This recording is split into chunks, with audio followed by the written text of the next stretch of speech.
मेरा नाम सबा है। मेरी जिंदगी की कहानी आम लड़कियों वाली नहीं थी।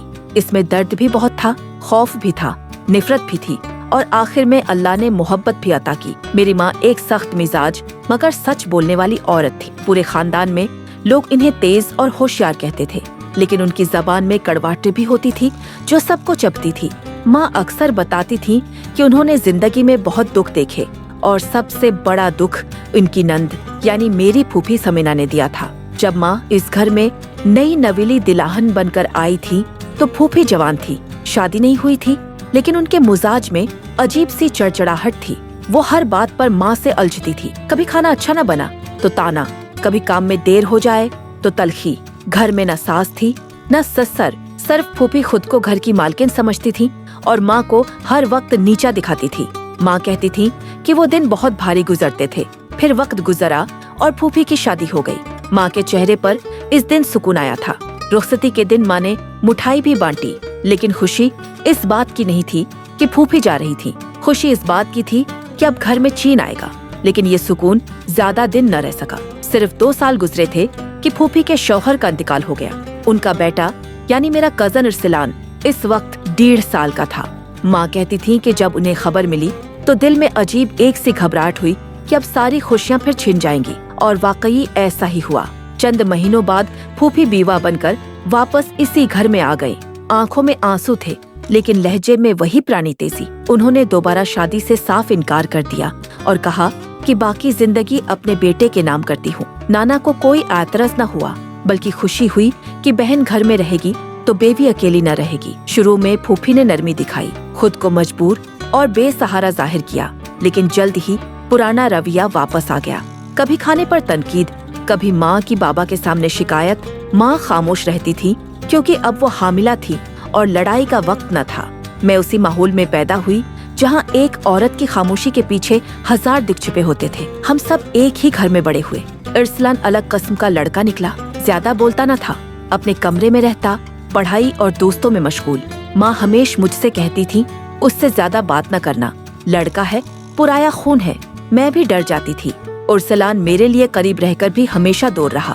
जब हम बड़े हुए तो माँ ने फैसला किया कि फूफी और इरसलान के लिए ऊपर वाला पोषण अलग बना दिया जाए। माँ ने ही पैसे लगाए। खाना एक ही बावर्ची खाने से आता, लेकिन रहाइश अलग हो गई।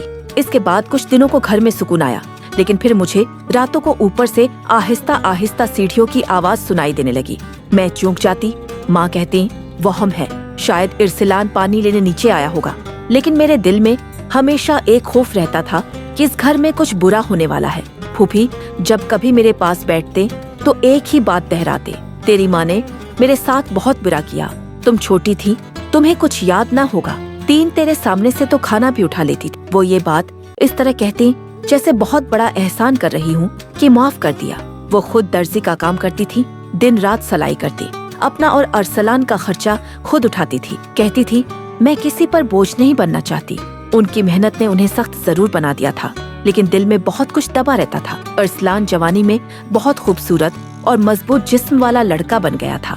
आंखें गहरी, बाथरूम, चुप रहने वाला, लेकिन पूरा दिन वर्जिश करता जैसे कोई बड़ी लड़ाई लड़ने की तैयारी कर रहा हो।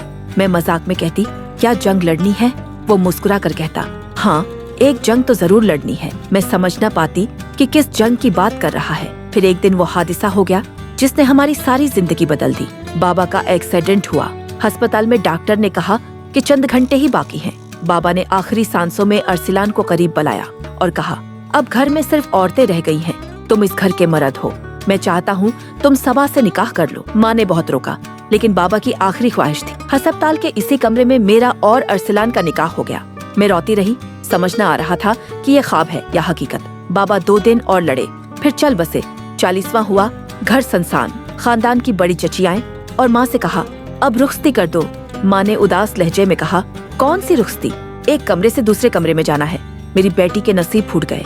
आखिर माँ ने हार मान ली। मुझे हल्का सा सजाया गया और मैं अरसलान के कमरे में चली गई। दिल में खौफ था, सुकून कहीं न था।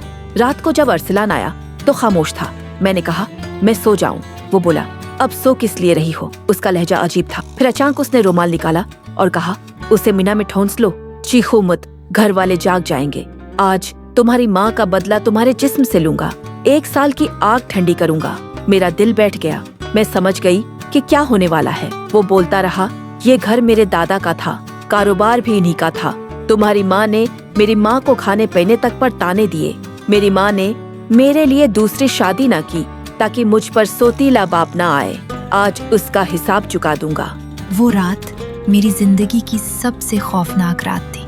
मेरी रूह चीर दी गई। सुबह जब आँख खुली तो फूफी कमरे में दाखिल हुई और चीखे, अरसलान, ये क्या किया तूने?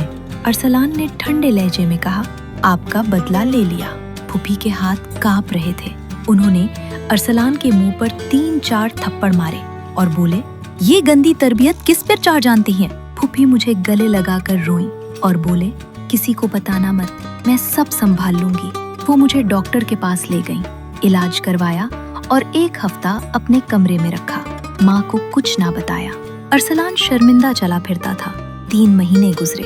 वो फूफी के सामने आया और बोला, मुझे अपनी गलती का एहसास हो गया, मैं सबा से माफी मांगना चाहता हूँ। फूफी ने कहा, अभी नहीं, जब तक तू औरत के आंसुओं की कीमत ना समझेगा तब तक तुझे वापस ना दूंगी।